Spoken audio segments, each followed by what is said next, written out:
And there was a time in this country, a long time ago, when reading wasn't just for fags, and neither was writing. People wrote books and movies that had stories, so you cared whose ass it was and why it was farting, and I believe that time can come again. Hello, and welcome to episode 61 of the Think Liberty podcast. I'm your host, a guy from Nigeria who's really into Trump. On this episode, we're going to get into the topic of the NAP, the guiding libertarian principle that serves as a foundational ethical position to many. The NAP is a core tenet of the anarcho-capitalist philosophy defined by Murray Rothbard, and even serves as a necessary condition to be pledged upon when joining the Libertarian Party. During this episode, podcast guests and I will discuss the NAP, our positions on it as a principle, as an argument, and as an ethical standard, and more. What we agree on, what we disagree on, and why. And as always, the Think Liberty podcast is a part of the Think Liberty Podcast Network, part of the Being Libertarian family. You can subscribe to the Think Liberty Network through iTunes, Spotify, iHeartRadio, Overcast, and most other available platforms for listening to podcasts. Joining us on this episode is Joshua Smith. Josh, how you doing? All right. How you doing, buddy? I'm doing well. Thank you. Good. I figure since there's not 5 people on the podcast tonight, I can ask you how you're doing, you know? Yeah, I'm doing well. I appreciate it. I'm hanging in there. Good. Joining us as well is TJ Eckert, making his way back. TJ, how are you? I'm doing well, man. Thanks for having me, Prince Smollett. Appreciate it. I'm sitting here trying not to die during the opening.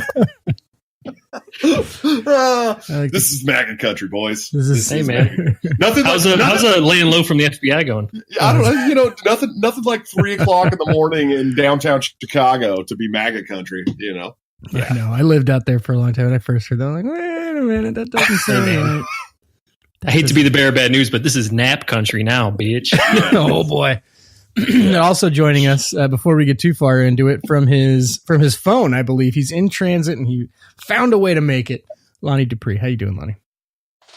I'm doing okay. I probably sound like I'm in a wind tunnel. Coffee can.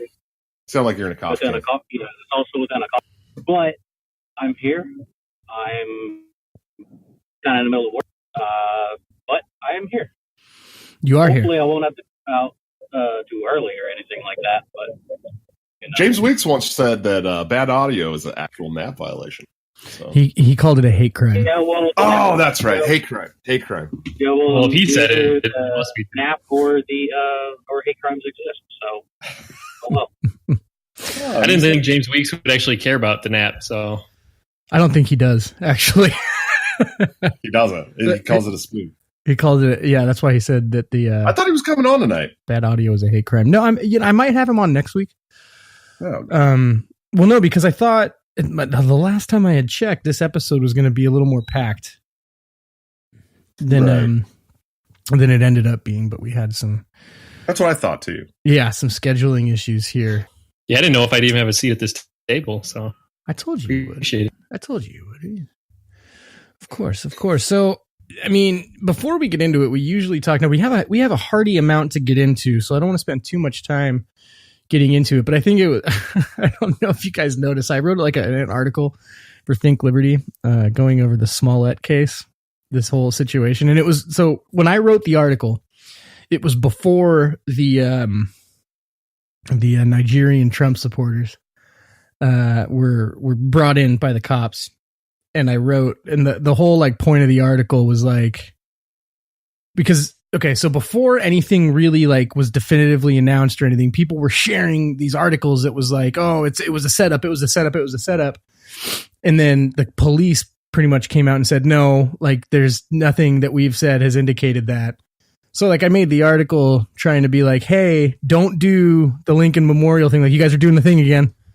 Don't do the thing. And then like half hour later, we found out that the Nigerian brothers were arrested. My timing couldn't have been worse, and I look like a giant jackass. No, man, you're fine. I got tore up on Twitter for saying that Jussie Smollett was full of shit a while ago. So I did a podcast with Spike, the My Fellow Americans podcast with him and Matt Wright, and they started going on and on and on about this thing being an obvious hoax, and I'm like, yeah.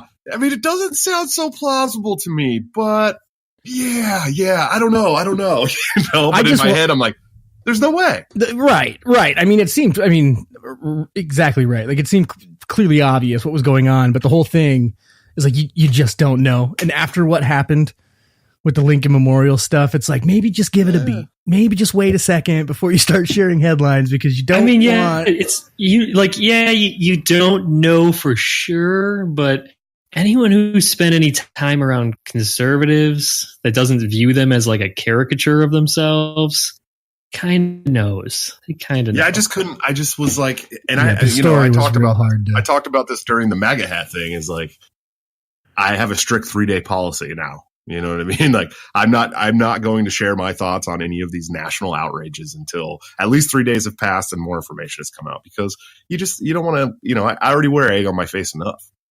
That's safe. No, that's a safe policy. But I was telling my friend, I was like, you know what this Jesse Smollett thing was? It's like, when you have a friend and all of your friends like shoot guns or something, like you don't even have to be like remotely familiar with guns, just like once or twice. And you have that one friend that you know has never shot a gun, and you're like, hey man, you ever shot? And he just starts like talking. And the more he talks, you're just like, oh, you're just like, it just solidifies that he's lying. Like, hey man, you ever shot a gun? Yeah, dude, I shot a ghost gun once. Oh, did you? Yeah, what kind of mag did it take? Yeah, it took like a 30 caliber clip. Oh, it did. And then and then he looks around. He's like, why are you laughing, bro? Do you not believe me? This is true. I'm telling the truth. And you're like, for real, bro, you're just like, anyone who's been around guns is like, no, like we don't have to wait till like more facts come out. We're just like, dude, we know you're lying. Like this is like this dude lives in like the bluest region in the nation, and he's just, no, dude, it's totally legit. Some guy was waiting with a noose at 2 a.m. yelling MAGA country. Well, and if you've ever been around a conservative, like, well, and if you've ever a can of bleach, they had a bottle of bleach, a noose, and MAGA hats and masks, yelling MAGA country in the middle of South Chicago. Right. Yeah, like, they let him keep his foot long at least, so that's good. I know that part was so ridiculous. Like, and if you've ever been to Chicago, like, I'm sure like everyone that actually lives in Chicago, which is odd, like the guy was there. It just seems, I don't know, it's just really funny. But like anyone in Chicago was probably like hearing that story, like, oh bullshit. Yeah, right. I went to boot camp in Great Lakes, right, when I was in the Navy, and we took the train or whatever from Great Lakes. So that's a Gurney. Yeah, from Gurney, and we went into Chicago. We actually and we had to wear our dress whites out for that 3 or 4 days that we were there on Liberty, and we went into Chicago in our dress whites, and people were staring at us funny, and they're right next to a Navy boot camp.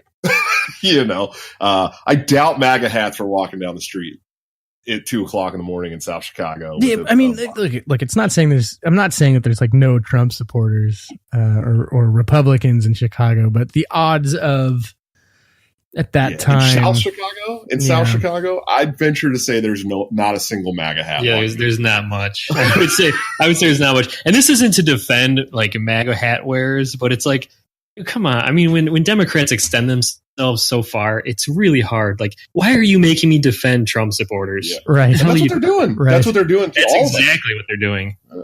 Because I can't go on Twitter and be like, I told you I was right. They're like, well, you're just a MAGA head. It's like, no, I'm not. But I live in rural Ohio. Like, I know Republicans. I know that no one's yelling, this is MAGA country, and punching someone in the face and then being like, oh, is that a foot long? Now you're good. You know what, though? What the fuck? You know what, though? Like, it does get... Like, for every time when you think like, oh, that's ridiculous, like people are like that. There was this one situation that still sticks with me. It wasn't even that long ago. So I was working I used to work in Oakland, Jack London Square over there in Oakland. And we were just kind of like doing our thing and going to lunch. And I was with my boss at the time, and he was like an Indian dude, right? From India, and we were walking, and there was a couple of our other developers there with us. They're from India as well. And we're just on our way to lunch, just having a conversation, like, and then this dude just walks up and he's like, Sharia law is a sin. It's never going to work here. Go back home, wiping your ass with your hands and all that. It's like, oh my God. Like, this is really bad. Like, just when you think that, like, oh, caricatures of people being that racist or ridiculous aren't real, and then it happens in front of you, and it's like, dude, come on. Like, And it's it was bad too. Like they were totally used to it. You just felt terrible. Like at that moment, I was just like, oh God, this is gross. Like you just feel terrible when something like that happens. That was in Oakland, right? Yeah, that was in Jacqueline and Square in Oakland. So you'd think that'd be an area. Oakland's a little different. It depends on what neighbor you're. And I feel like Chicago's the same way. South Chicago is different than the suburbs. You know what I mean? Yeah. So if you go into East Oakland and started yelling something like that, it'd probably be a bad night for you, you know? Well, if you go on Martin Luther King, and just be anything. I mean, right. If you're just... you could be in any city on earth. If you're breathing. Go down Martin Luther King. Right. Why is it always the same place? Yeah, that's definitely the funnest place on earth out there in Oakland. Dude, you avoid Martin Luther King in Cleveland. I'll tell you that. Yeah. Oh, you got one out there too. Fuck yeah. Yeah, man. It's no good. It's no good. You want to stay out of there. Okay. So Lonie, did you want to share anything before we got into the topic at hand? I know it's a little harder for you to chime in there from your device. No, actually, we can just go straight in. I'm filling out some paperwork right now. We can just go straight into it. Okay. Lonie coming to you live from the coffee can. Yeah. It does sound. That's a funny joke because when we were younger, Vinny had a girlfriend who had really shitty car stereo and speakers. Oh, get really, really, really mad. Sounds like they're coming out of a coffee can. Well, it's true and she listened to like AFI, so it's like as if Davey Havok's voice wasn't like, and then like you mix that with the fact that it sounds like it's coming out of a Folger can with like negative bass. Like no bass is one thing. This had like negative bass, and then she like turned the treble all the way up. It was assault. It was an assault on the senses for sure. Man, what's wrong with AFI? I'm just kidding. He doesn't like AFI. It's what's funny. Yeah, I know. You know what's funny about AFI? Like no one notices. He's like, what? Davey Havok kind of at this point in his musical career sounds like what would happen if you took like Alvin and the Chipmunks and put them in a Metallica cover band. Like, dude, I still like AFI. Does anyone notice he does that though? If you're listening, I still love you. Do you notice he does that though? He goes like, hell. I don't know, man. I don't think so. I used to like AFI. I had a bunch of AFI vinyl. Like it was one of the bands that I bought one off you. Tried to collect. Yeah, you bought one off of me. Yeah. And The Art of Drowning is so good. I think that's the one that I regret asking you guys about AFI. That's the one I bought off him. Yeah, I mean, but then I heard like, yeah, this is a new single off their latest album called Trash Bat. And I was like, what the fuck is this? And then like he's like, yeah, you're my trash bat. And I'm like, what in the hell am I listening to? Like, I feel like this is a really good segue into the nap conversation. It is. It is. On the next episode, we're gonna talk about why fucking every dude in a punk band just falls off a cliff when they start singing about fucking vampires. Yeah, that's a surefire way to make sure you're not good anymore, I guess. Don't you talk shit about my Alkaline Trio, man. Well, look, wow. Listen, no. You stop it right now. Everything goes downhill when you start singing about fucking vampires. God, I love Alkaline Trio. I don't even care. I don't care. Are you a 14-year-old girl? What the fuck is wrong with you? Twilight. Anyway. Okay. Anyway. Yeah. Anyhow. All right. We're going to get into the nap. So Josh is Team Edward over here. He is. So, all right. The nap. So the nap, or as it stands for non-aggression principle, has appeared as a concept under different names or descriptions. Among many other popular philosophers, right? So when I mentioned Murray Rothbard earlier, he's not the first person to talk about a concept like the nap, but now keep me honest, guys, correct me if I'm wrong, but as I remember correctly, he's the one that gave it that name, right? Like I don't think anyone called it the non-aggression principle before that. Not that name precisely. They called it the non-aggression axiom. Well, that was more so Rothbard too, wasn't it? I think that Ayn Rand was. about the axiom all the time. Was it okay? I know people discussed it before him, but yeah, he's the one that gave it that name. I mean, even Mises and all them talked about non-aggression and all that long before Rothbard. But I mean, the nap was Rothbard doing, is to my knowledge. Yeah, I think it first showed up in Locke's work, and it was otherwise mentioned by Thomas Jefferson, John Stuart Mill, Rand. Yeah, Adam Smith. Mm-hmm. Yeah, and which is talked about it. Yep, and it's generally the theory that states that no individual has a right to commit aggression on the equal rights of another individual. Some have argued against it. Now, the part that gets tricky about it is when you start to classify what exactly it need be used for. But there are some people, I don't know if you guys have noticed, but there's some people that get into arguments, and this thing is like they want to use, because a lot of times it's supported by anarchists. And with anarchists, you don't, I feel like a lot of times anarchists, since there's no like state structure, they use the nap sometimes to act as that. You know what I mean? Yeah, go ahead, Josh. I and many know this about me. I was absolutist for many, many, many years. Mm-hmm. And I still believe currently that the nap is an absolute amazing baseline for libertarian philosophy and a peaceful society. Let's say peaceful society. But in listening to David Friedman speak about the nap a couple weeks ago, he kind of shattered my worldview when it came to the non-aggression principle as a whole, in saying things he's pretty good. If somebody's in a mall shooting and another guy has a gun, but he doesn't want to use his gun to stop the shooter, and you steal the gun from him and shoot the guy that's this maniac that's killing people, now you've created aggression against the person that you stole the gun from. But you're still going to do it, right? And so I get that. And I think a lot of the times with anarchists, our problem is that we're not great at defining aggression. We're not great at defining where it becomes a common sense aggression, if that makes sense, and like in this case, or what was the other instance that he had was a guy falls off a balcony and grabs onto a flagpole on the way down, and the flagpole is property of the guy on the second floor, and you're not going to let go of it even if he's telling you to let go, right?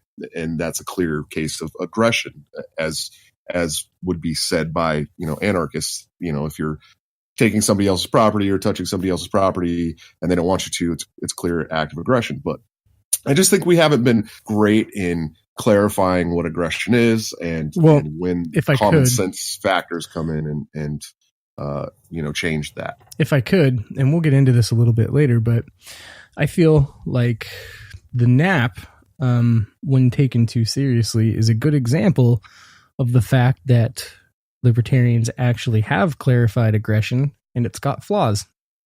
Right? The nap is pretty cut and dry when it comes to clarifying aggression, in my opinion. I think that's one thing that it does well, is it outlines the concept very simply and very clearly. I would agree. Yeah, it's very clear and very simple, and I think that actually it.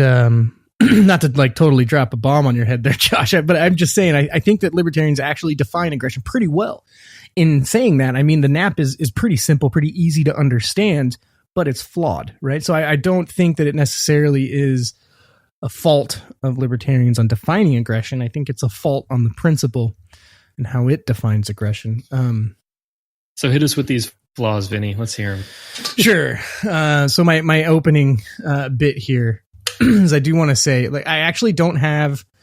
So like Killian had an article called like Bad Arguments, and he used the nap for one of his. So I actually was going to say that I don't have as big an issue with the nap as an argument as I do for other reasons. Granted, I think the nap can have flaws in many ways as an argument, and it's often used by many people badly in arguments. But I happen to find that argumentation is probably one of the most useful applications of the nap.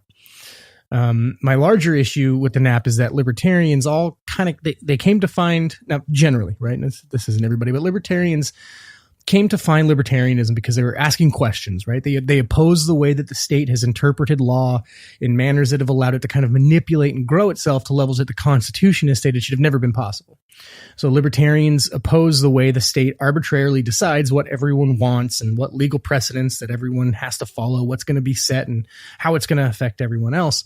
But when it comes to examining the topics or issues that they may not agree with, they're really quick to label the things that they disagree with on issues as NAP violations. And they use that as a justification to do the same things that they approve of the state doing. Right. Like, I have a preference. This is a NAP violation. So my preference, since it's a NAP violation, is now justified in enacting my preferences to everybody else. So that's kind of one of the reasons, and I alluded to that a little bit earlier, is I feel like it ends up just being a different kind of form of like arbitrary state control. And to me, this is pretty clearly evidence when you see people argue about topics that are kind of hard to land on. People just decide, well, it's an app violation, so, you can't do that. And to me, in that sense, it just seems like it's kind of a replacement for government from people who say they don't believe in government.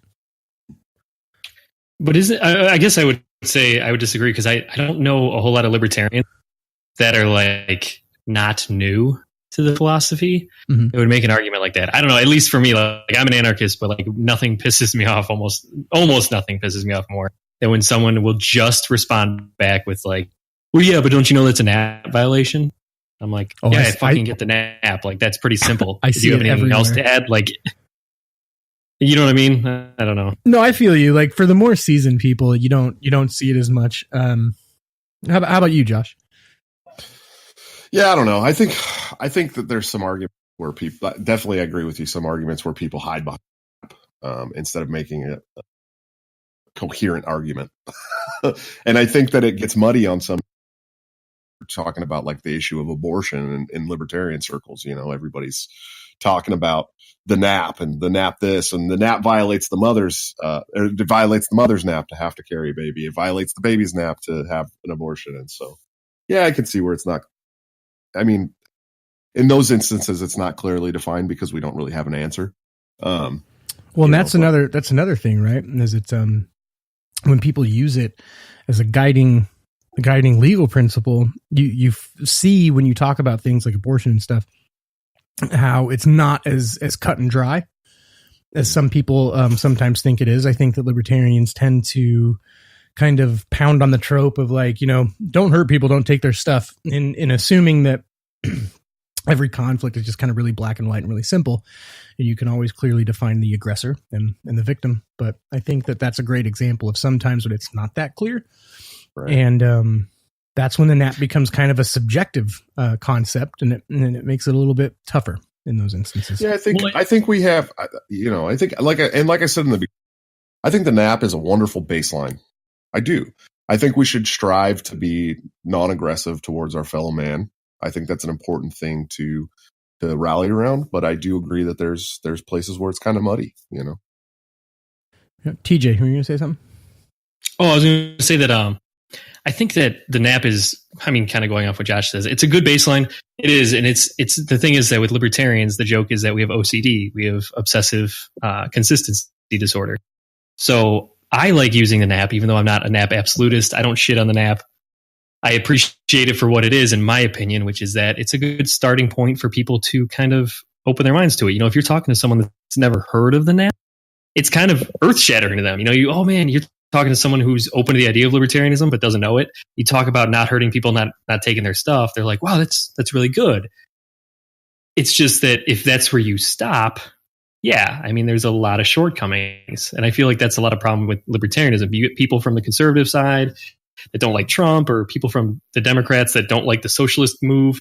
And they're like, well, let's check out this libertarianism. And it's like, all right. And if all you ever look at is the nap and you never dig deeper within like reading or even reasoning, eventually you're going to come across a situation where you're like, oh, this nap doesn't really apply. And it's like, yeah, if you don't dig deeper, then you're just gonna be like, oh, libertarianism must suck because the nap just falls apart. And it's like, yeah, you really shouldn't, I don't know, like hang your hat on the nap. Like libertarianism shouldn't just hang its hat on that the nap must be this absolute thing or must always work, because it's like you said, Josh, it's a good baseline, but yeah, there are flaws and things like that. But actually, Vinny, I would disagree with you what you said earlier. What's that? As far as the nap goes, but what's that? Which one? I think that, when it comes to Rothbard defining the nap, I think he did a good enough job in the For New Liberty, the Libertarian Manifesto, that it's not. I don't know. I guess a lot of people read the Libertarian Manifesto and they come away like, oh my God, what about this and that? Like the instances that Friedman brought about, talking about, you jump out of the window and you grab a flagpole. You need to hang on to it in order to survive. It's not your flagpole, though. The guy's telling you to let go. Obviously, you're not going to let go. But what Rothbard brings up is there's always going to be an instance of reasonableness. I mean, I've never really heard of libertarian law that didn't have some aspect of reasonableness to it.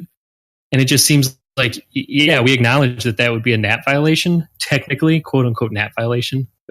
Cringes just to say that, but it's like, what's the alternative, though? You know what I mean? It's like, yeah, I'm not going to let go of this flagpole and die, but let's say I slide down the flagpole. Is that guy really going to have a leg to stand on if he wants to sue me for damages? So I think, even in an anarchist society? Like, I think the biggest issue there is that, from a legal standpoint, the way that the NAP is built, it's like if that guy came out, because like legal, here's my problem, right? Legal stuff is rarely ever simple. And so you're talking about a situation like that one, like the one that you guys are talking about, like I hang my flagpole. So in that instance, a guy can come out, right, and like shoot the dude that's hanging off his flagpole, right? And technically, can he though? That's the question. That is the question of the NAP. Can he shoot? If you come outside and there's a guy that jumps from a burning building out of your flagpole, can you shoot him? It's his property. Why can't he? Because that's where the aspect of reasonableness comes in. I can't just shoot somebody that grabs onto my flagpole. Why can't you? It's your property. Non-aggression principle, man. That's the thing, I guess, right? When I took away from the NAP, there are people that will argue Vinny's caricature of a point that yes, you can shoot that guy. Rothbard did. Okay, Rothbard did. Right. Chapter 28. Chapter 28. Where did he? Chapter 28 in the Ethics of Liberty. Now, oh Jesus! Here we go. Chapter 28. Let's go. All right. Of any book ever. Yeah. No, okay. I have chapter 28 open because I knew I'm privy to this information that Vinny was bringing up. Good. Okay, so Rothbard. Now, here's the funniest thing, by the way, is Rothbard starts out this part of the. I'm not going to go right to the beginning of the chapter, but it's really funny because Rothbard starts the whole thing when he talks about this Oasis thing, and he's like, "Look, Hayek says that if he goes and gets a painting commission and the guy doesn't want to paint his picture, that's not coercion. But if someone lives on an oasis and has the only source of water on that oasis and he withholds it from everyone from drinking it, then that is coercion." Wait, what the hell, Hayek? How are those two things even close to similar? This is the worst argument. Which is kind of weird because in For New Liberty, he makes a similar argument. He talks about when he's introducing the NAP, he talks about, okay, yeah, if you like what we consider a NAP violation, someone coming on your property, stealing your car, whatever. But he goes, what if there's a homeless man who's literally on the verge of death, like about to starve to death, and you have a hamburger and he takes a bite out of it just to survive? Is that a NAP violation? And he goes into that on For New Liberty, and that's how he introduces the aspect of reasonableness when it comes to law. And it's like, that's why I never really thought that Rothbard did such an awful job on, I don't know, introducing the NAP. Yeah, really, because Rothbard wavered quite a bit throughout his tenure with libertarian philosophy. There's no doubt, and you can read. Yeah, I don't think we can really use Rothbard as you can read consistency. Well, he made the term. You can read the differences between books and really see the difference in his strategies. I mean, but back prior when he was, founding the Cato Institute with the Koch brothers and then going into the paleo strategy. I mean, he changed a lot with the way he thought about things, and I'd say by the end, his views on the NAP were completely different than they were when he wrote For New Liberty. Yeah. I would disagree. I think they were. I definitely believe they were much different. I think a few issues kind of he had, when it came to the details of it, a few issues kind of changed. But as far as, I don't think he, you know, if you looked at him, I don't know. I guess it depends on where you're looking at. I mean, if a conservative looked at Rothbard in the 1960s as opposed to the 1990s, they'd be like, "What are you talking about? That's the same fucking guy." But yeah, if you're talking about like you and I that are like anarchists that have studied Rothbard for years, we're like, "Did you see those differences in these books? They're huge." Yeah. It's Yeah, like, they're big. Yeah. They're big consistency issues. There's no doubt about it. You know. But anyway, And, to my point, just to bring it back to what we were talking about. Nap here. you just violated my nap by cutting me off. That's goddamn right. Don't forget it. You are fake news. So when we talk about like if someone's grabbing, you know, the flagpole or whatever, or grabbing something on their way down, is it a property violation, right? And I'm saying yes. Someone that you know adheres to the NAP would consider it so. That's not a whole lot different than Rothbard making the argument that if you live on an oasis and you have the only water supply, you are completely well within your rights of withholding or raising the price to something crazy, right? He basically was trying to make the argument. Go ahead, Vinny. Well, just saying, like he was in that chapter. He's essentially making the argument that's saying like your property, you can do whatever you want with it. Yes, but he also made the argument in For New Liberty that if you were the only person that had that, it is not a massive, I guess I shouldn't say a massive NAP violation to be like, hey man, I'm drinking from your fountain anyways. Like, because when he taught, even in the Ethics of Liberty before chapter 28, he talks about in jurisprudence, in libertarian jurisprudence, that you have equal and opposite reaction as far as when it comes to violating someone's NAP, Sure. I guess you could say, for lack of a better term. I mean, if someone slaps you in the face, you don't have the right to shoot them. You are now the aggressor if you shoot them. Same thing goes with if someone's sitting there and saying, hey man, you're not allowed to drink from my only oasis, and they come up and they take a spoonful of water, you are only able to react in a reasonable response. You can't just shoot that guy in the face and be like, dude, that's my water. Murray Rothbard would never argue that that's what the NAP says. Right. Well, I mean, except for, you know, in chapter 28 where he kind of did. Maybe he forgot. Maybe he forgot. I don't think he forgot it. I think it's just. I don't think he's saying. I'm looking at chapter 28. I'm not seeing where he's saying that you could shoot the guy in the face over the oasis. He certainly didn't say that. But I think certainly didn't say that. I think the bigger point there is that it was probably something it was better off not arguing. So one of the things too about chapter, and anyone that's listening, go check it out. Ethics of Liberty, chapter 28. This is specifically when Rothbard, and in Ethics of Liberty, if you haven't read it, he kind of takes aim at different philosophers for each chapter. I mean, he even has a bit where he goes after Mises, and he's got Nozick's in there, and he does this to like the whole bunch of philosophers, right? And he attacks kind of their positions from a philosophical standpoint, and he makes the case for his.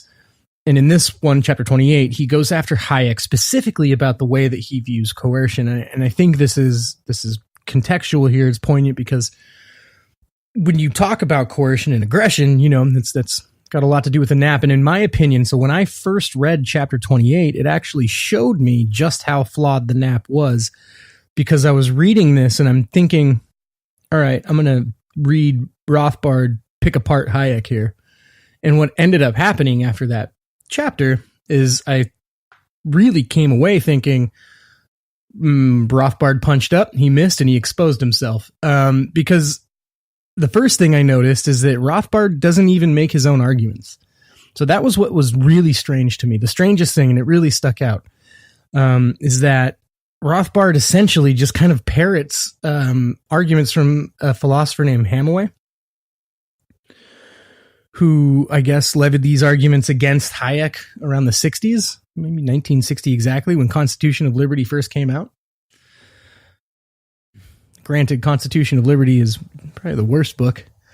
Yeah. Well, in the interest of not losing the listeners, I mean, if you don't, do you mind explaining what Hayek's argument was so we don't lose them? Like, what was Hayek saying, and what did Rothbard kind of punch and miss at? Yeah. So,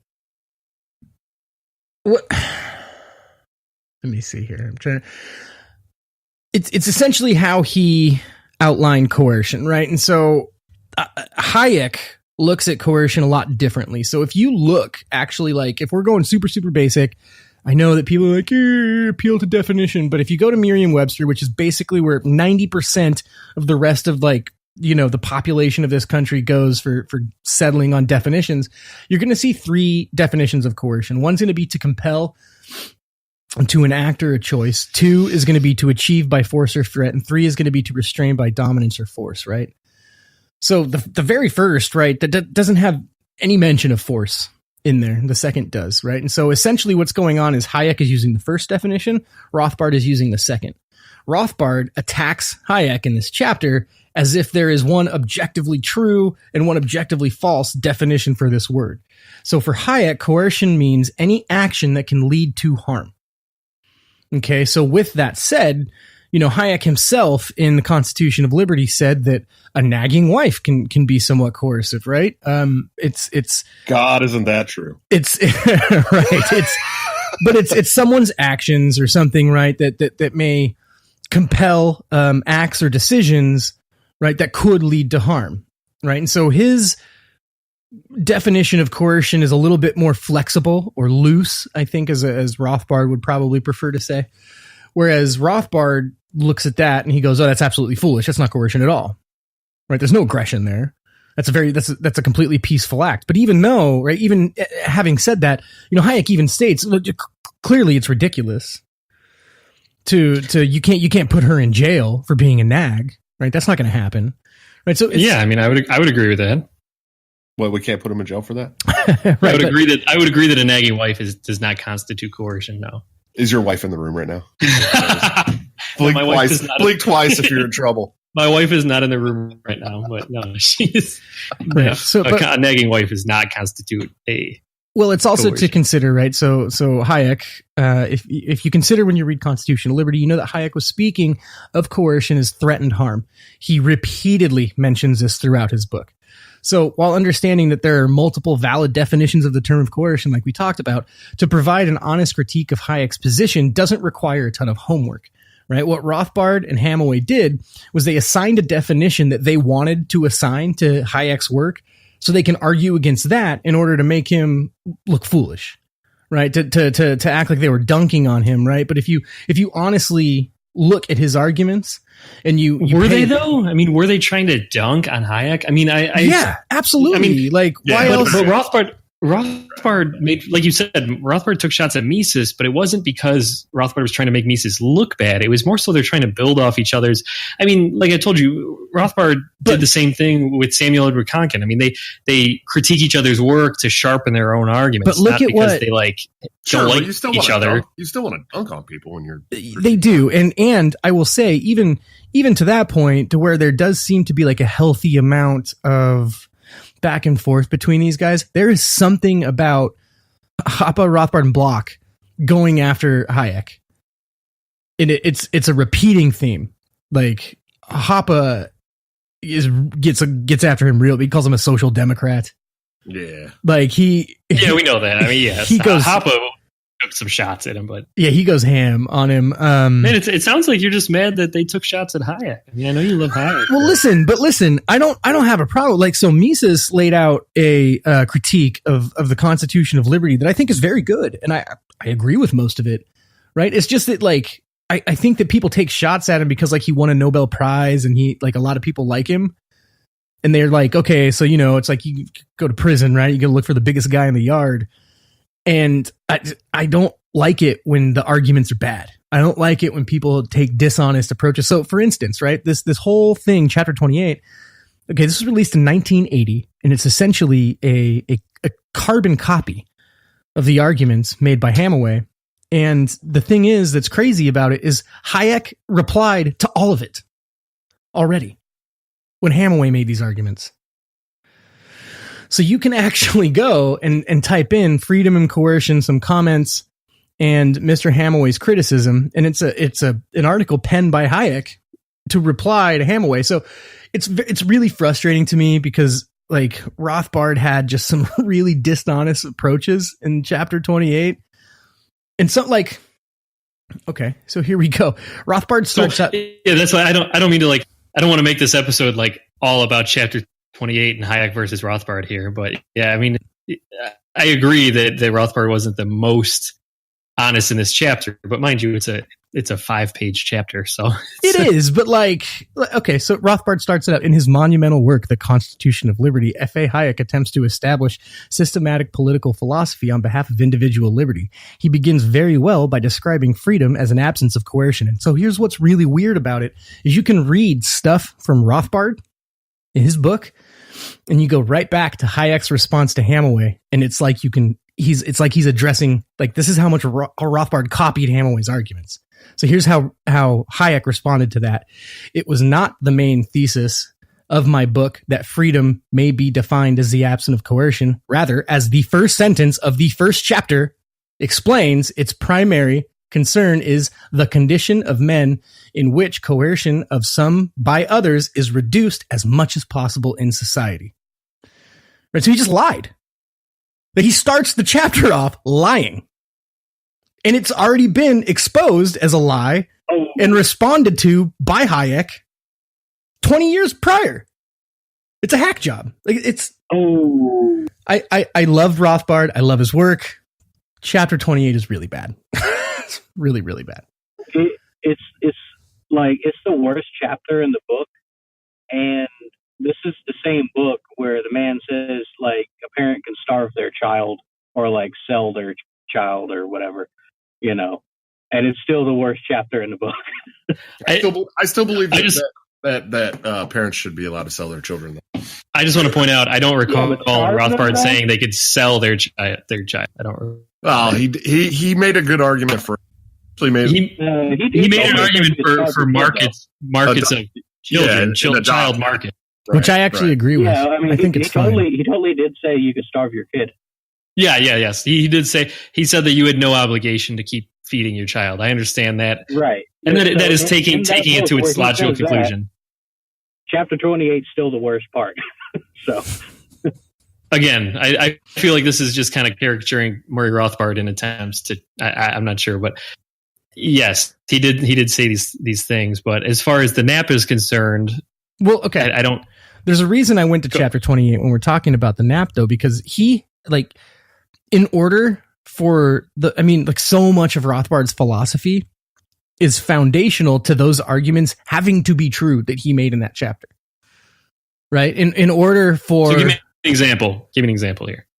Well, just like, look at all of the work in For a New Liberty, right? Like, everything stems from these core philosophical positions. They're foundational philosophical positions of natural rights, the non-aggression principle. That's the starting point. Self-ownership, like, everything starts there. And then everything in, like, For a New Liberty is a branch out of that, right? Like natural rights, self-ownership, and the non-aggression principle are the foundation. For a New Liberty and everything he built with his philosophical work after that was like the house on top of it. Right. And that's okay. So what did he build on top of the nap? What's that? What did he build on top of the nap that you think is wrong, that you think doesn't stand? Oh, no.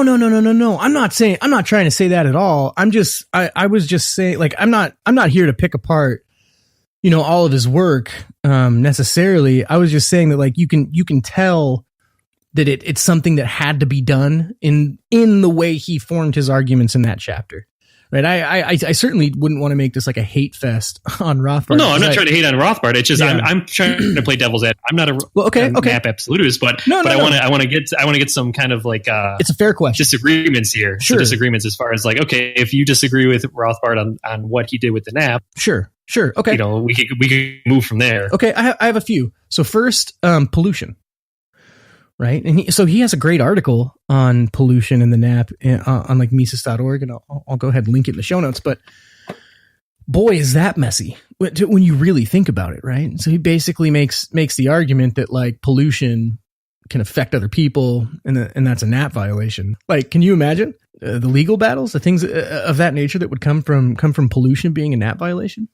Oh yeah. I agree. His when he talks about sound pollution in For New Liberty, that's one. I would say that's one of the hardest things to swallow when it comes to libertarianism. If you're a new libertarian and you're talking about, you're really new to this stuff, and you start hearing about, like, oh yeah, when someone has a sound violation, those waves come onto your property, but as I say that, I would say that sounds more of a property rights argument than a nap.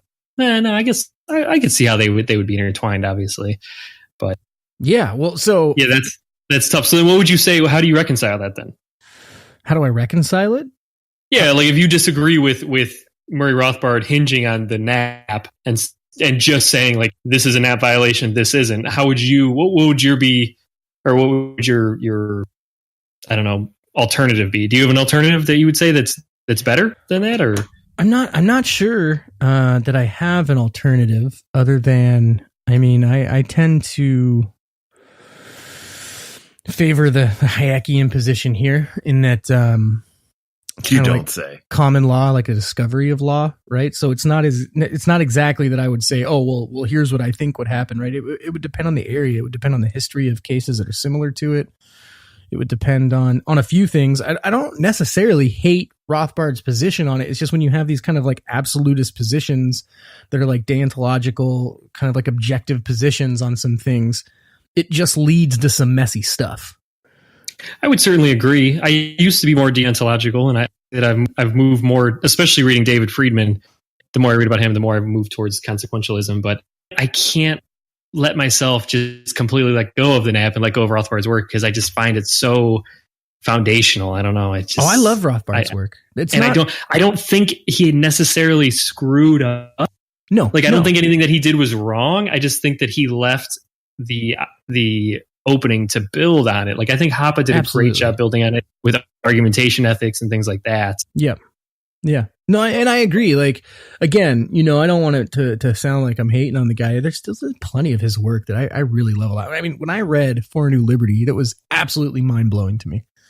It was like a life-changing book, Absolutely. I've read For a New Liberty 5 times, and my wife makes fun of me every time I pick it up. She's like, "Did you read that book?" And I'm like, every time I read it, I pick up something new. It's great. Yeah. That I didn't get the first, second, third time. I'm like, man, I just keep going through it. And I'm like, man, I didn't catch that the first time. Like, oh, that's a good point. Like it's good stuff. And so it is fantastic.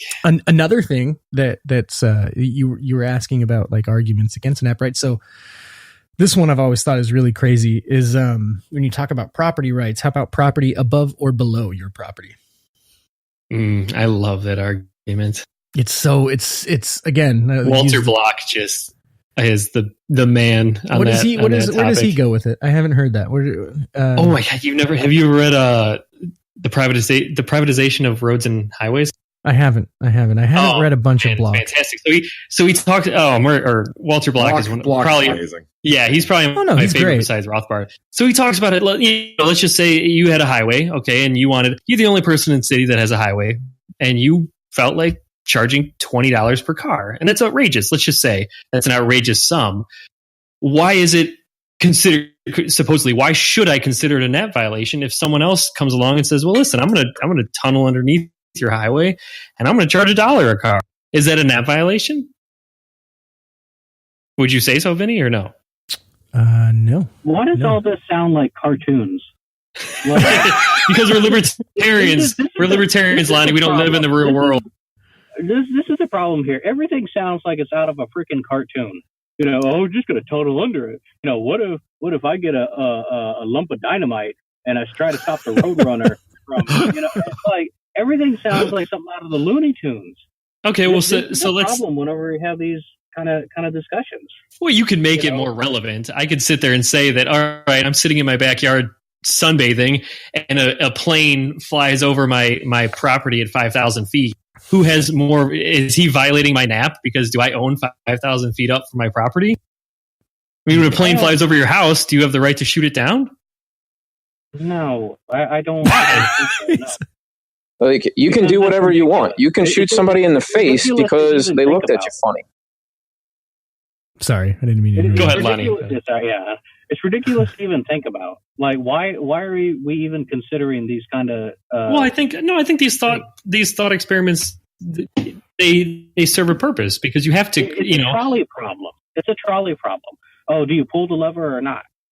Well, that's utilitarian. Yeah, that's utilitarian. I don't know if well, whatever. Anyway. Well, fuck me. Because look, this is who we are. We're libertarians.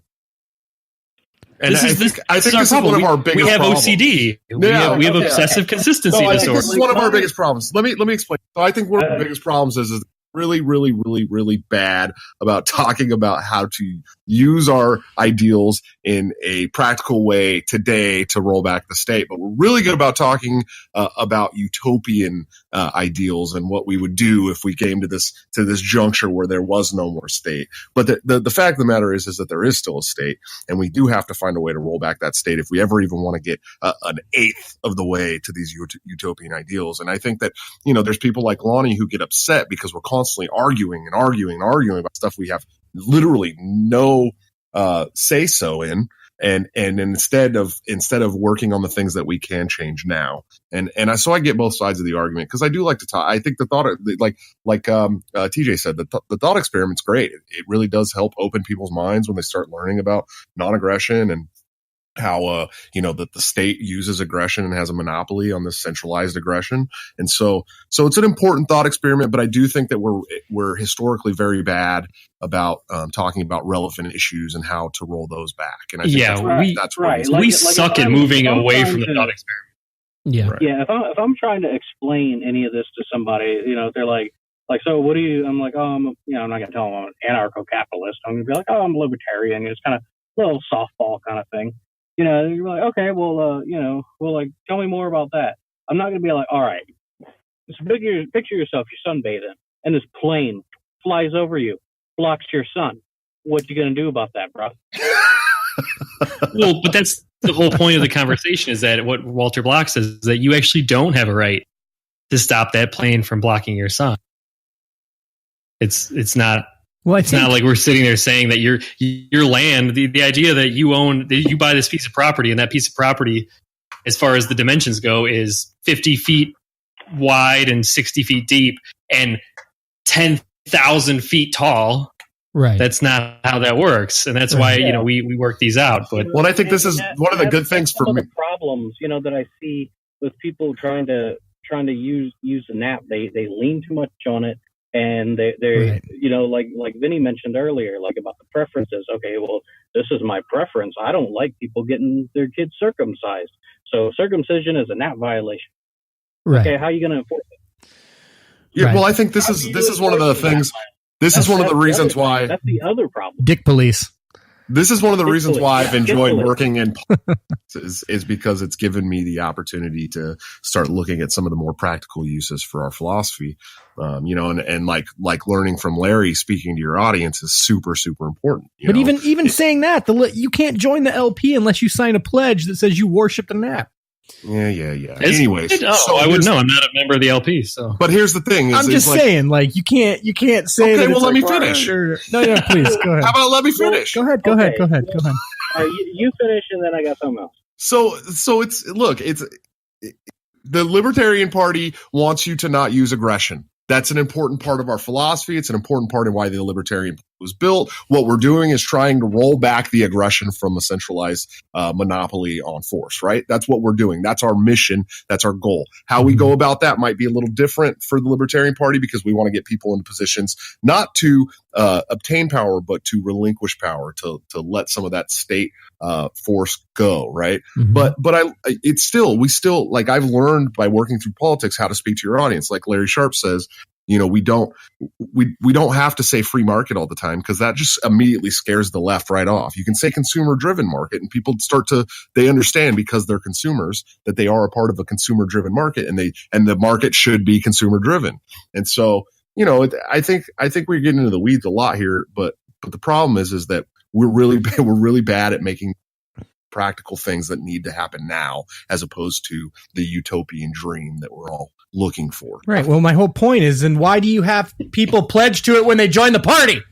You're sitting there. I don't even want to jump into this, because I'm just gonna end up making some anti-voting. Oh, we can. It's just it's just funny. Me and Josh. Yeah, me and Josh already wanted. We're chomping at the bit. I can tell you how you're a giant cuck for not.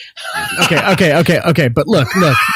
Surely you understand my point, though, Josh. I understand that you have a set of goals that are and Larry is the same way, and I love that about you guys. To where you're like, let's get out here and find out how we can make some progress and not argue about, things like the nap, but it's like, how do you expect people not to? You can't even join the fucking party unless you agree with it. Right. You know, it's the so it's like it's when you sit there and go, why do libertarians get fucking libertarians? That's why. It's but let's not shit on let's not shit on the LP here. No, I'm not. I'm not trying to do that. I'm just because I could go all day on that. No, I can serve you too if you'd like. I'm just saying it should be no surprise why people argue it. It's the centerpiece, right? That's why people argue about it, you know. And, right. True. And I get it. And I understand. Yeah. And I understand. And I think I think the pledge should be an option for people to sign. I think it's an important tenet of libertarianism. At the end of the day, what we're trying to do is roll back the size and scope of an intrusive government that's overbearing and aggressive, and that's why that's there. But I could really care less if someone signs that pledge. I think that's quite libertarian of you to say. Yeah. That's cool and all, but the problem is, you see how we're having like all these arguments like within the podcast.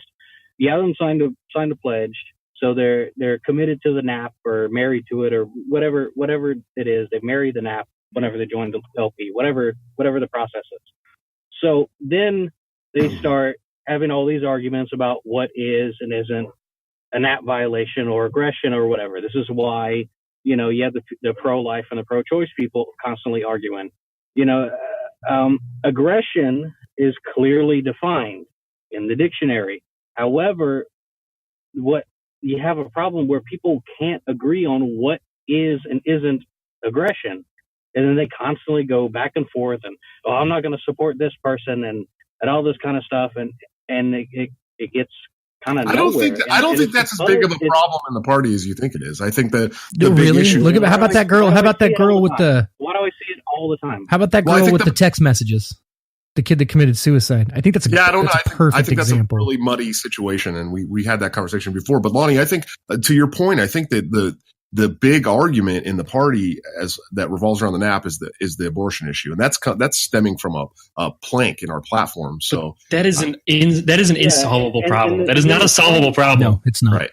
You're absolutely right, TJ. The plank is useless because it says, oh, well, there is good faith arguments on both sides. Correct. So what it's admitting is that there is no...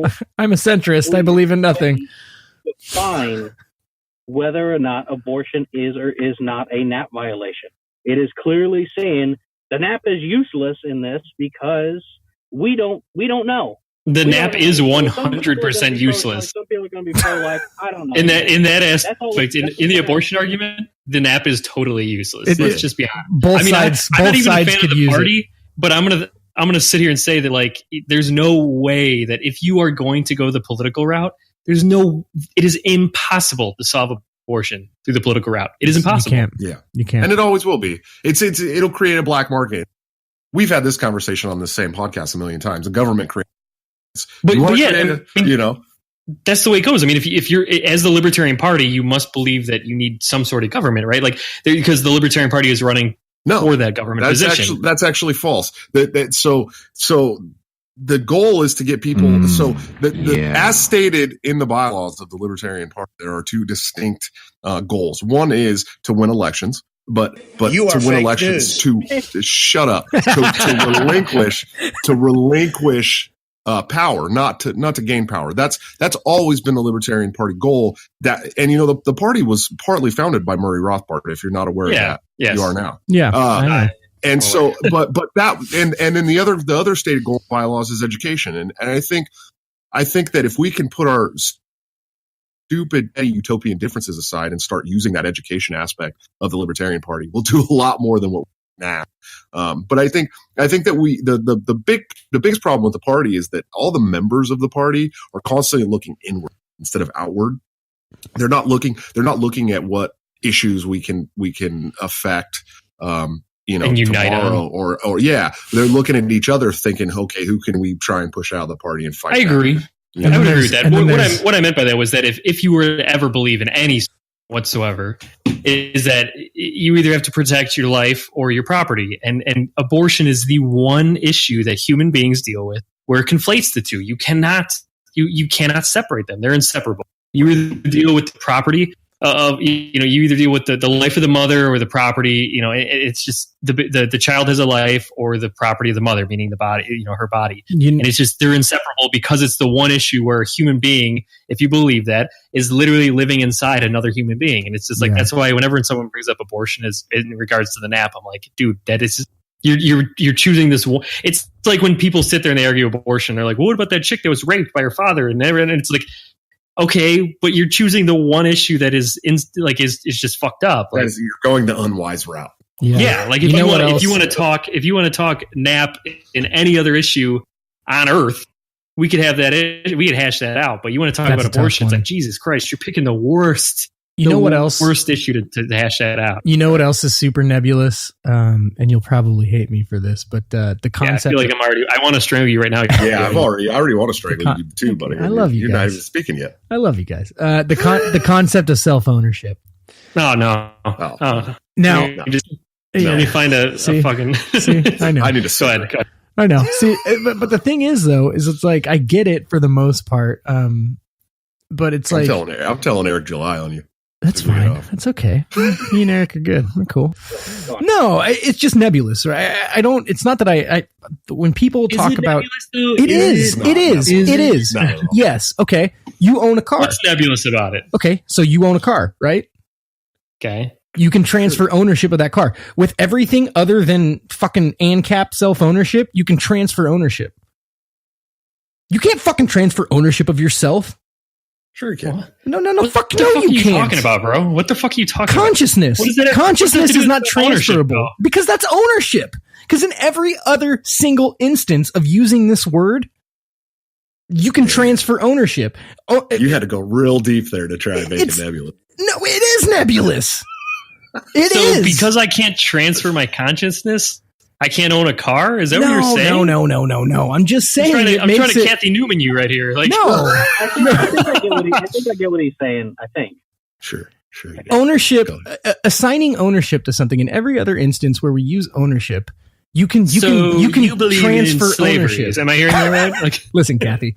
Right. So if I have a car, I could sell that car. I could transfer ownership. You have complete control over it, meaning you can make a decision to keep it, to sell it, to trash it, to do whatever the hell you want with it. Right.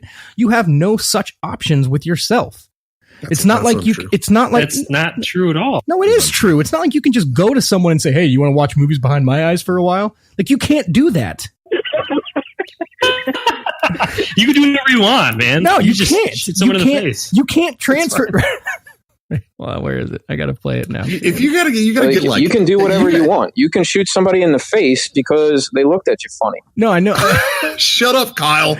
But it's the point of the matter is that you can't transfer it. Right? How much do you own? How much do you own something that you have no control over? But you understand consciousness. You had to go to the conscious level to try and say that self-ownership is nebulous. Yeah, it's what separates you. It's what separates you from a fucking cat is your consciousness and your ability to reason. It's not as if it's not relevant here. It's what makes you an individual that can make decisions. But the thing is you're right. But you can't give it to someone else. You can't transfer it. You're making another step here, because what happens? Self-ownership talks about how we own ourselves, we control ourselves, and that control needs to. No. Self-control is not self-ownership. Okay, self-control is not self-ownership. I didn't say self-control. I said self-ownership. No, but you said you can conrothbard yourself, and I agree with that. Hold on. I'm going to start mediating here. Let's let TJ finish, then we'll go back to Vinny, okay? So as Rothbard pointed out, and as Mises pointed out, right? So humans need to act, right? In order for them to exist, they must act. Okay? Rothbard made this point that there are three scenarios in which we can interact with nature, which it would interact with reality, right? And that's either that we own ourselves, 100% of ourselves, and nothing, and each one of us does that, or I'm trying to think of a quick way to explain this. So either A owns himself and B owns himself 100%, right? Or A owns B 100%, in which case you don't have a universal ethic, because you have two classes of people there. Or you have A owns a percentage of himself and B owns a percentage of himself, in which case you have the inability to act, as Mises pointed out. Because if I wanted to act, I'd have to get B's permission, and then B, in order to even give me permission, would have to get C's permission, and it goes on ad infinitum. So you're left with the only logical conclusion being that A owns himself and B owns himself 100%. Then you have the next question is, how do you then interact with the reality around you? Yes, we own ourselves. Yes, we can't transfer our consciousness. Not to laugh at you, Vinny, but you do need to interact with reality because humans must act. So how do you do that? It's not that I can't transfer my consciousness to a piece of wood. It's who has the best stake in that ownership of wood, me or you? You want to talk about ownership? Probably. Hold on. Well, go ahead. If you're going to talk about ownership, okay. Maybe time's up here. Time's up here, TJ. We're going to move on to Vinny. All right, fine. Thanks, Jack. No problem. I do think it's funny that we had to go to the transcendental state to say that. Just to hash this out, we had to go so deep. No, that's okay. Let's go to Vinny. Vinny, okay, now you're please. Oh man, I'm so high right now. This is from Gary Johnson. No, look, it's not as if I'm saying it's completely ridiculous. I think that the best way I've heard it put is that no one else has a higher claim to you than yourself. To me, it just gets super weird. It's way better. I should have just gone with that. Yeah, it's super. It's super weird to me when people talk about stuff like that, like it's property. Like I guess that's the part that frustrates me, because you guys sit there like, oh, consciousness, like that exists, right? Like there's no reason to pretend like that isn't something to consider here, because when you talk about your being as ownership, that's a natural conclusion to be like, well, wait a minute though, because you can't transfer it. And when you own something, in every other instance of a thing that you ever talk about associating ownership with, you can transfer ownership, but you can't transfer ownership of yourself in regards to yourself. Self-ownership in regards to yourself doesn't mean that we're trying to transfer ownership. It's trying to make the next logical step that if we exist in this reality that we're in, how must we go about it? How do we do it? Do we, it's basically making an argument against communism. Can we not own things? Can we not own the tree that we do? Like, can we mix our labor with things and not own it? It's like, no, it logically follows that if we own ourselves, quote unquote, we own ourselves, we control ourselves, and therefore we interact with nature, we must then have dibs on what then we interact with. And it's dibs. Dibs. I mean, that's basically what Murray Dibbies. 60s was. He's just like, listen, bro, I own myself, so dibs on that chair I just cut down. And just to let you know, like, I'm not like super against the concept. I've just always found it. No, this is just we have this is a conversation, right? Yeah, I wouldn't want anyone to listen to this and be like, that fucking guy. How do you feel, Vinny? How do you feel about indentured servitude? Slavery? Is it? No, that's not slavery. If you sell yourself, it's not slavery. What's wrong with you? So that's what I was saying though. Is it's like I don't disagree. Like, does one not have the right to do that if they wanted to? They could if they wanted, man. Now, to play devil's advocate, being an indentured servant is not saying that someone else owns you. I agree with you, Vinny, that you cannot, no matter how, but that's, see, this is why. This is transfer your consciousness. This is part of Hopper. No, you cannot transfer ownership. This is Hopper's argument, is that you can't. No matter what, you own yourself. By making the argument that you're making, you own yourself. Even if I said, Vinny, you now own me, and Vinny told me, TJ, punch yourself in the face right now. He cannot physically make me punch myself in the face. I would have to agree. I would have to accept and say, okay, I agree with you, Vinny. I will do that. And then physically punch myself in the face, because I can't give Vinny control of my arm. And thus we find. Go ahead. Shut up. Hold on. Let Lonnie go. And thus we find that self-ownership is not that nebulous. No, it is. That's, no, but it is. Thank you, Josh. Lonnie, what were you saying? No, I was just saying this whole thing is, I don't know. It just sounds so dumb. It is dumb. It is the dumb. Podcast, Lonnie. Yeah, this is inside baseball. This is inside baseball to the 10th. Yeah, I might actually have to go in a minute. I'm not sure. I need to find right, dude. Vinny's being that date. I gotta go. I'll be right. Like, you're never coming back, bro. Yeah, we know where you're going. Hey, I gotta hit the head. All right. No, look, it is nebulous. It's not. There it is. It's nebulous. It's your argument is it's nebulous. You can't transfer your. There's not even really an argument. It's just a statement. I'm just But saying it's a nebulous. topic. You own yourself. It's not that nebulous because you refuse to go any deeper than like, don't hurt people, don't take their stuff. Like we're going as deep as you want, bro. No, it's just you have a shallow. You're just laughing at your consciousness. That doesn't mean anything. You're just dumb. Metaphysics. The metaphysical position of anything isn't important. You have to understand the externalities of what you're saying. So just because I can't transfer my consciousness, how does that relate to how I should interact with the world around me? How should I interact with unknown goods that the world around me? You have to take. I said nothing about any of that. But you're saying that it's not. No, all I was saying is it just makes the concept complicated because if you look at it, like everything else that you can talk about assigning ownership that has these characteristics that are assigned to it that come with owning something. I don't agree. It doesn't see.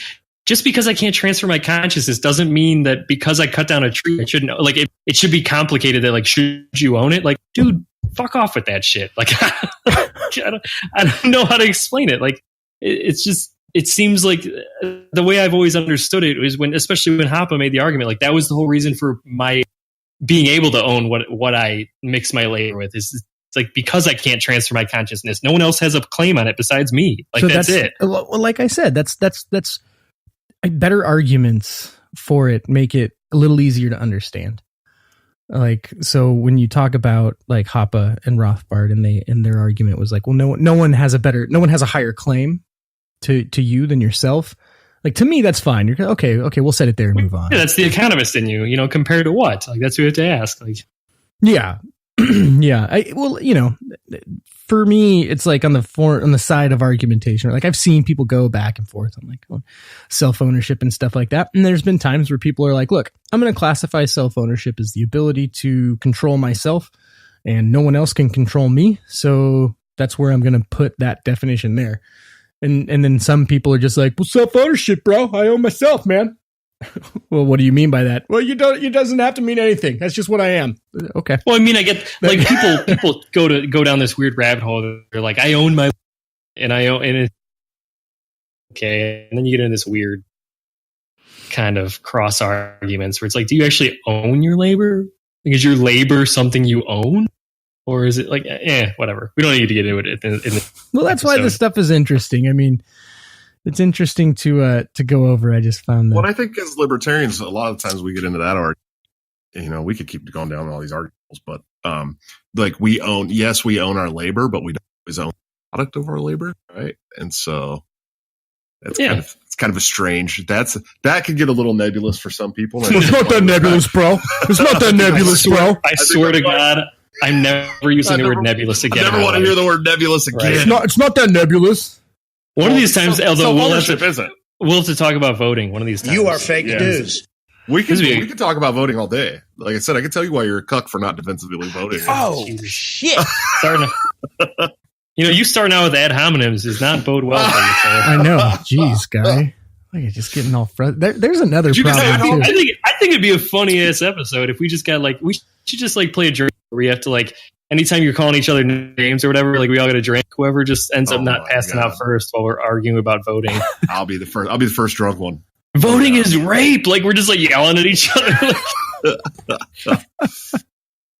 You're fucking weird. All right. Yeah. Anyways, that was a good. I'm gonna delete the whole last 15 delete this minutes whole episode and we'll just re-record it tomorrow. Yeah, I'm gonna can the whole last 15 minutes about self-ownership. This is a great episode. What are you talking? The world's most useless argument. I wish we would have done a little bit more in depth with the nap, but yeah, this was okay. This was fun. Yeah, I think it was good. Fuck if it wasn't entertaining. All right. Yeah. Not very often that we all get heated at each other. I don't think anyone was heated. The most heated I got is over Vinny kept using the word nebulous. I could hear Vinny's face turning red. No, I feel like I'm in that Disney movie Xenon, where it's like, dude, why are you saying nebulous so much? I don't know. I just don't know any other word to describe it. That's why I say muddy. It's the same thing. Muddy, nebulous. It's the same thing. The whole point is it's just one of those topics that people can go into and you get stuck in this rabbit. Well, because the reason I brought it up is because like you were talking about the abortion thing, how it never really gets solved. And that was just kind of what I was introducing there was I feel like self-ownership is kind of the same thing because sometimes if people really push enough on it, you get into that kind of thing where it's like, okay, but what about this? And then you have two sides that just won't, like, they're like, no, it's this. And the other side's like, no, but it can't do that. But if someone was arguing self-ownership with me and their best argument was like, I could break it down as far as they can go. And then they're like, yeah, dude, but you can't transfer your consciousness. I would just stare at them like with a Tucker Carlson face. Like, well, I mean, what? I always, what? That's your argument? Like, I literally just laid out Hoppa's argumentation. I think your comeback is like, but can you transfer your consciousness? Well, then how much can you say that you own something that you don't have any control over in that sense? It's not that how much do you own it if you can't control what happens with it? The higher claim to it. Do you have a higher claim, or do like it's not just that I own myself? Is there an argument? Question: is there an argument to be made that a parent has a higher claim? To what? Higher claim to what? You. Right? That like my parents have a higher claim to me? This isn't something that I agree no, I mean, with. I'm just according to you, I can't transfer my consciousness to my parents, so fuck it. No, you can't. You certainly can't. But I think you're making an argument for honest to God when you say the transfer of consciousness. I think you're making an argument in favor of self-ownership. The fact that you can't transfer your consciousness to anybody else means you have absolute self-ownership. But it's not by choice. You just can't, right? You're limited. You're restricted. Sure, it's by choice. You can. No, it's not by choice. You didn't just decide.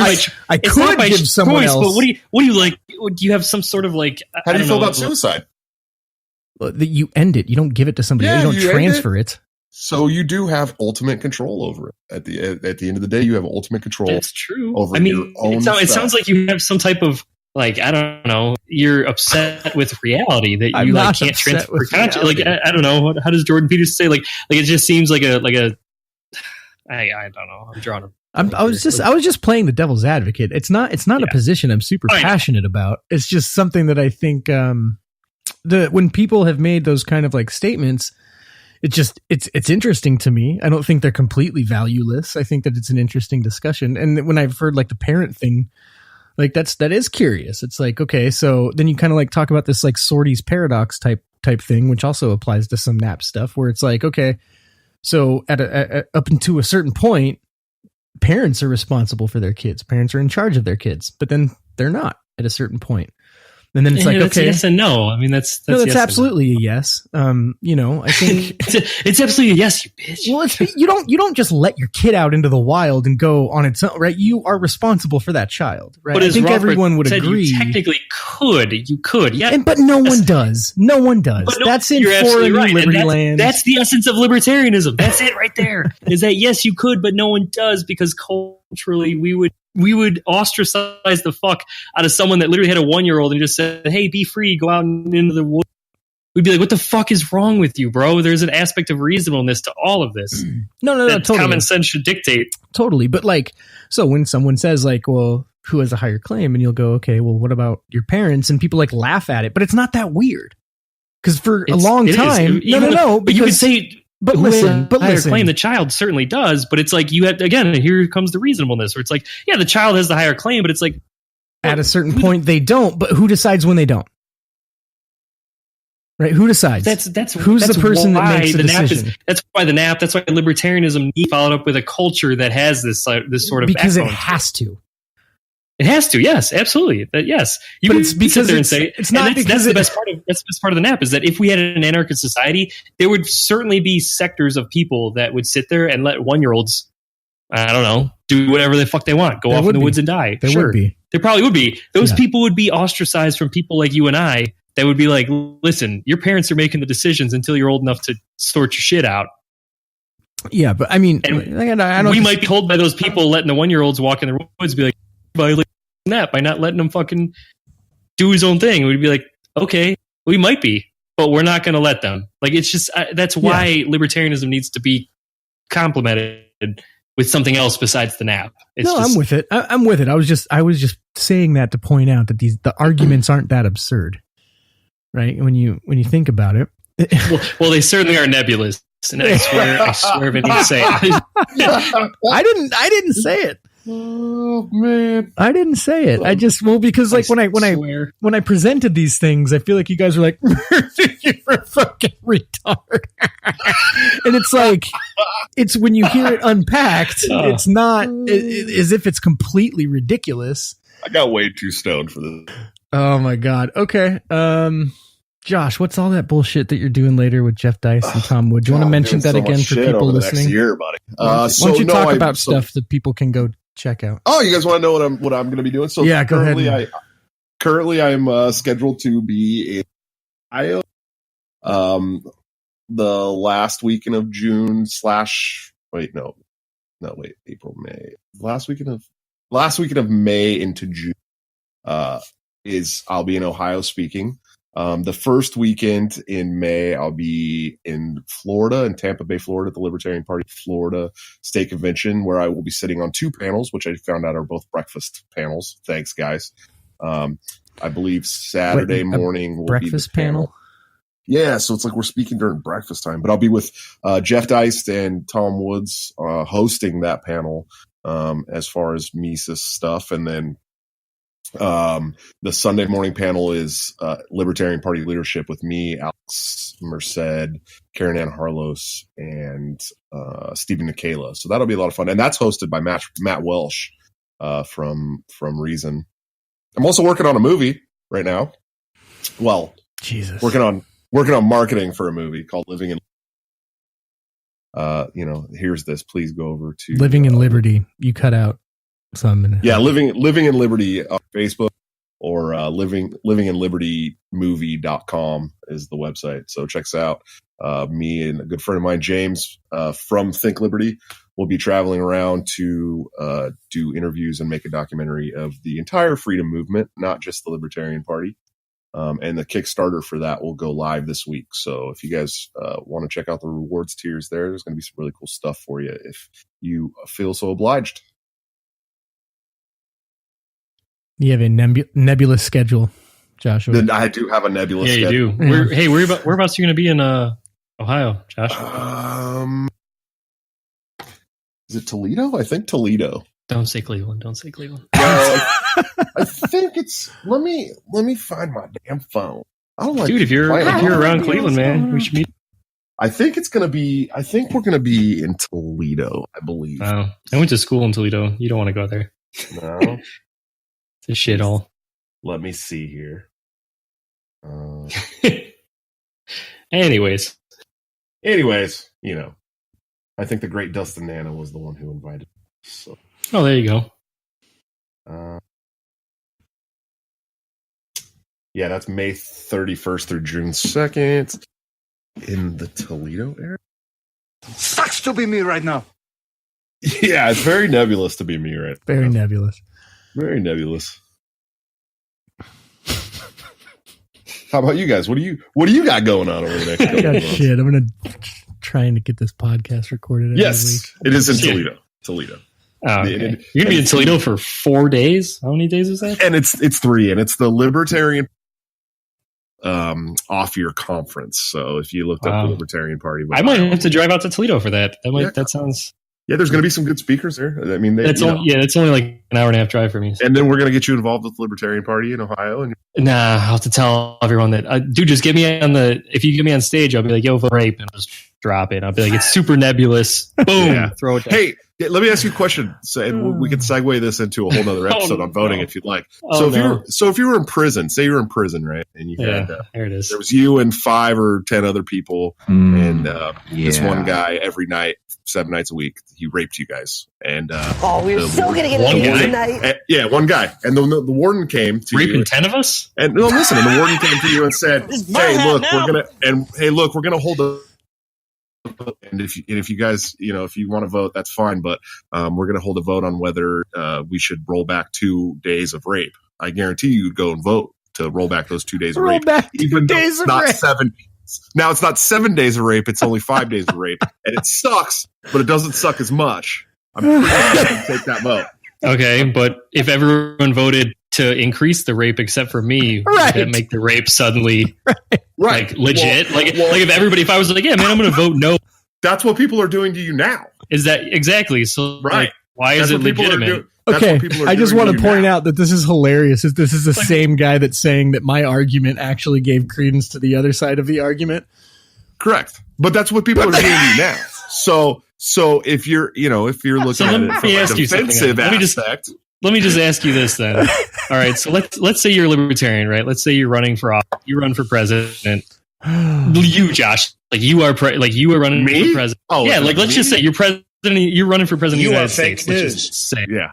That's a scary Anyways, thought. So 50 million people vote for you. You win the Electoral College. Another 60 million people don't vote for you. Right. Okay. Are those 60 million people? Are you their president?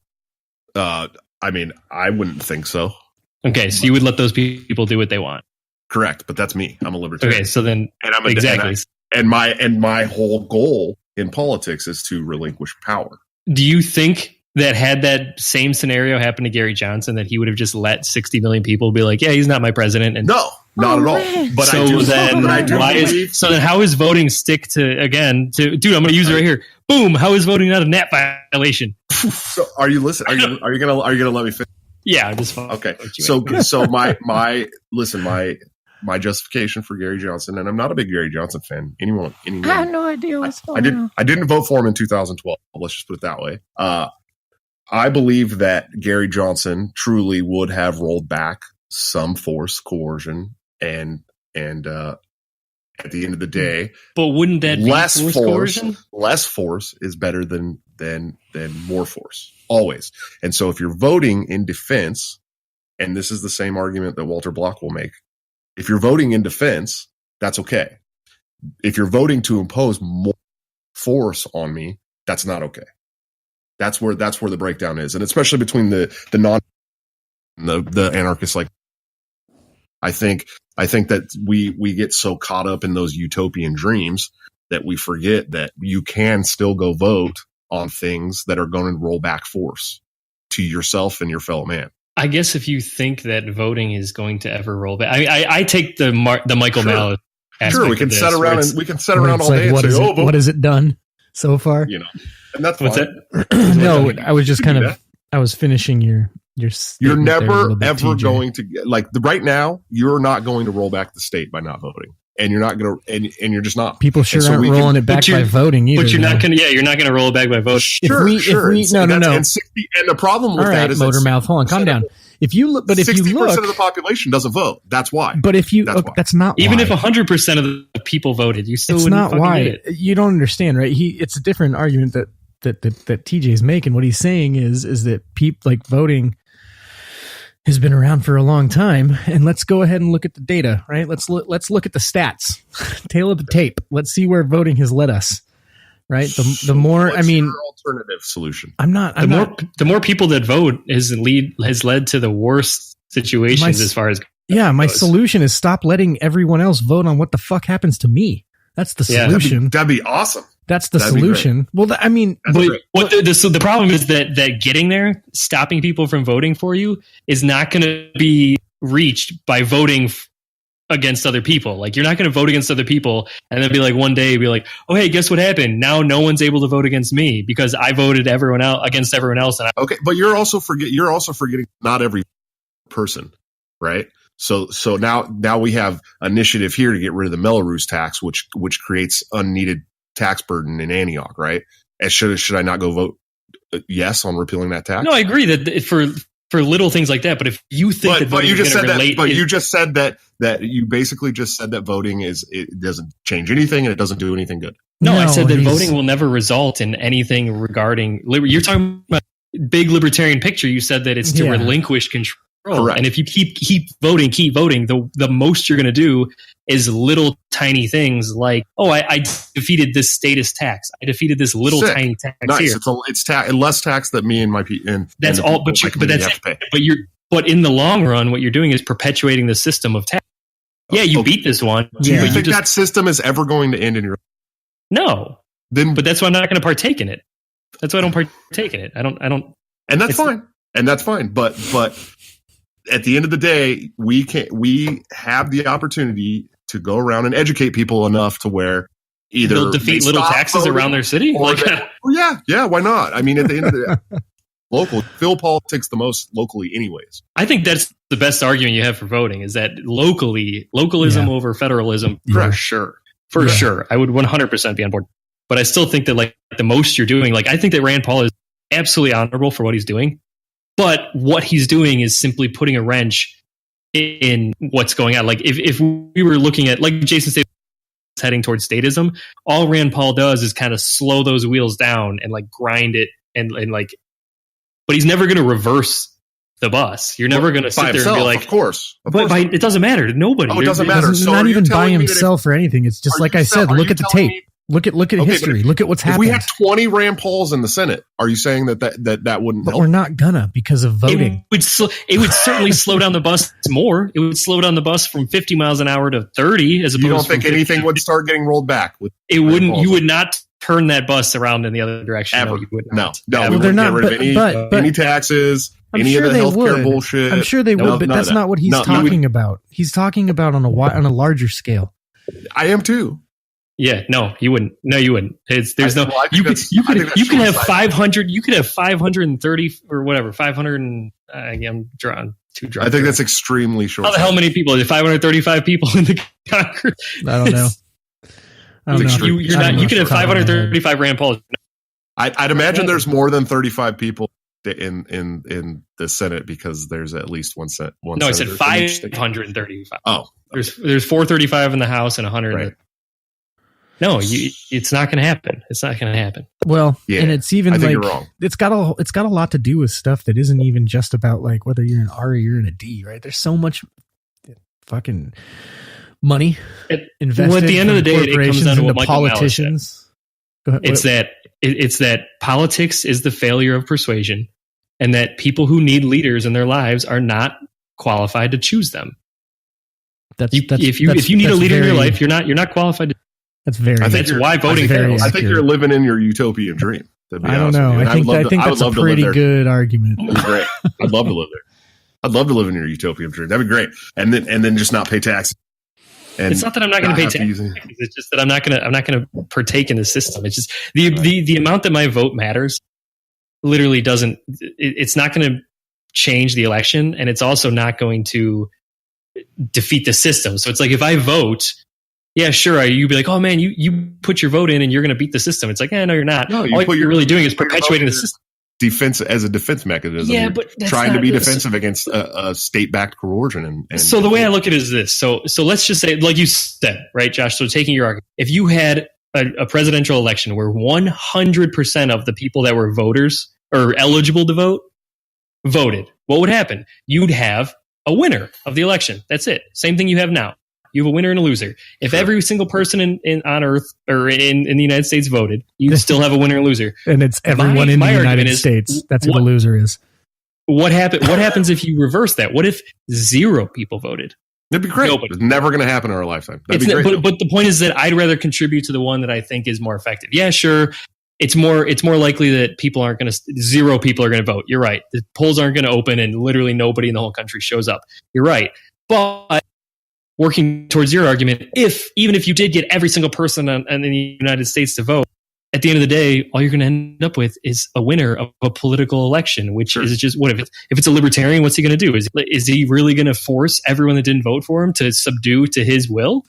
He's going to sit there and say, "Hey, by the way, no one pays income tax now." Well, and then there's going to be 50. First of all, it depends on what libertarian it's elected. It wouldn't though, because it wouldn't matter. It would depend on the ideas. Untrue. Do you think Adam Kokesh would do that if he got elected? That he would do what? That he would tell the 60% that decided they don't want him as president that he's still their president? No, that's I'm saying. Damn right he wouldn't.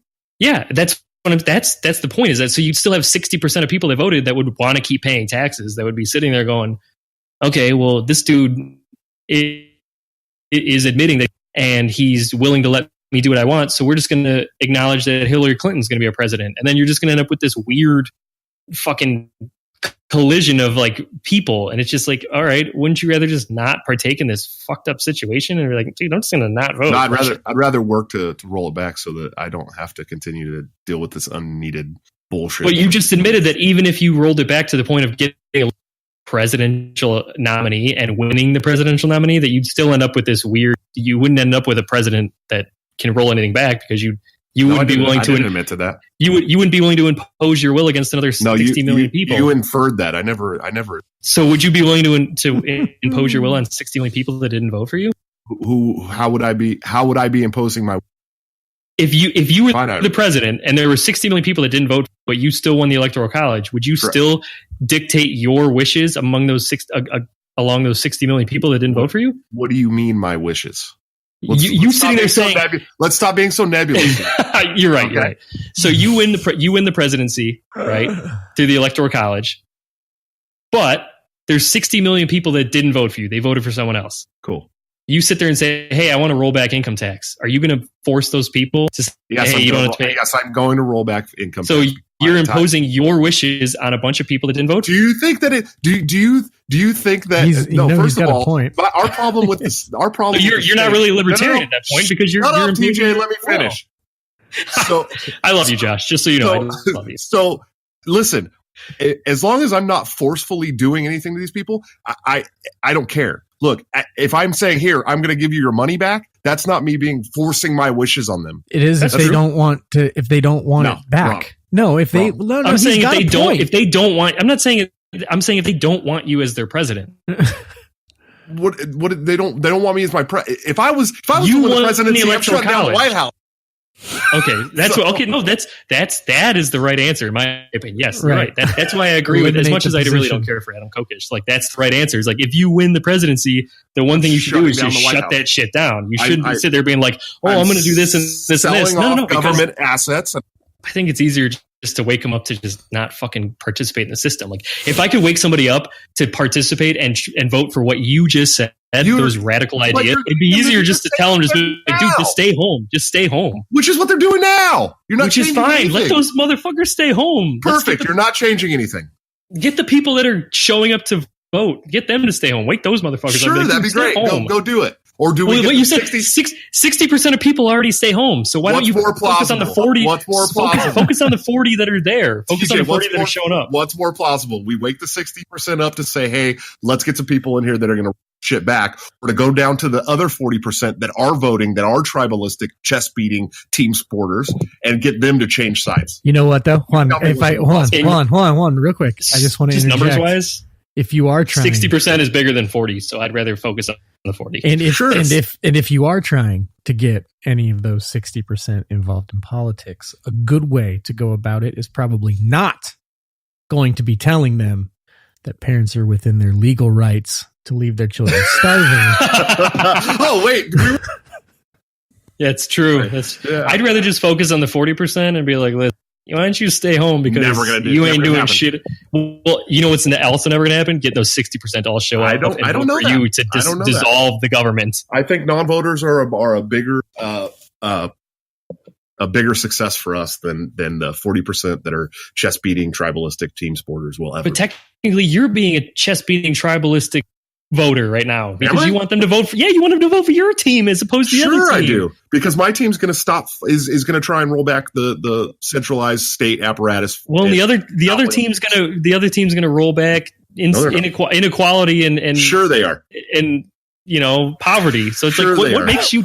What differentiates you? Hey, there's no, class, but have you rolled back the states? There's class warfare to rage here. Nope. I'm sorry. Wait. One of you guys is breaking up. That was Vinny. I'm not breaking up. I think it was Vinny. We're all breaking up with you, Vinny. Your mic's getting all sorts of nebulous on us. Is it? That's unfortunate. Anyways, this is for another show. I told you we could do this. Man, I was going to say, dude, this is devolved. I'm gonna leave you guys with this. Here we got. I have a little clip. It's almost a minute long. It's just a short little clip. Damn it. I'm gonna go ahead and play it. I'm gonna go play it. We can all leave on what I think is probably some of the one of the best life lessons. Well, yeah, I mean, dude, no hard feeling. Like I love talking to Josh. Like it's fine. It's not fuck you, Josh. Like, well, fuck you, TJ. No, listen. He's serious about it. Hey, let's not take away from how poignant this clip is. Okay, let's go ahead and okay. That's another good one. Lost. I've hit rock bottom. Easy. Whoa, you gotta calm down there, Chuck. I hurt people. I'm a dick. Well, being a dick ain't so bad. See, there's three kinds of people. Dicks, pussies, and assholes. Pussies think everyone can get along, and dicks just want to fuck all the time without thinking it through. But then you got your assholes, Chuck. And all the assholes want us to shit all over everything. So pussies may get mad at dicks once in a while because pussies get fucked by dicks. But dicks also fuck assholes, Chuck. And if they didn't fuck the assholes, you know what you'd get? You'd get your dick and your pussy all covered in shit. Okay. What the fuck? I think that's what's most important here, you guys. Oh my God. Wow. All right. Dicks Thanks, also Trey Parker. fuck assholes, Chuck. Okay. Okay. All right. Well, I want to thank you On guys. that note, I want to thank you guys for joining this evening. And of course, Lonnie got sick of it and left early. yeah, we got Lonie to leave early because so tired of hearing you tell. Yeah, right. Such He a just had to- God damn it! I got to drive this truck for a living. I don't want to talk about your Rothbard button. Too nebulous. It was too nebulous. Way too nebulous. Yeah. All right. Well, thanks to everyone that listened. Thank you guys for joining. It was fun. This was good times. Nebulous. Nebulousness. One more time on the way out. Nebulous. All right. Okay. Maybe next time I can have you guys on. You can debate some more about voting. Yeah. Yeah, just don't have Kyle on either. There's no real debate. TJ's wrong, but we'll I love it. Okay. All right. Well, whether or not anyone likes it, we'll probably be back again.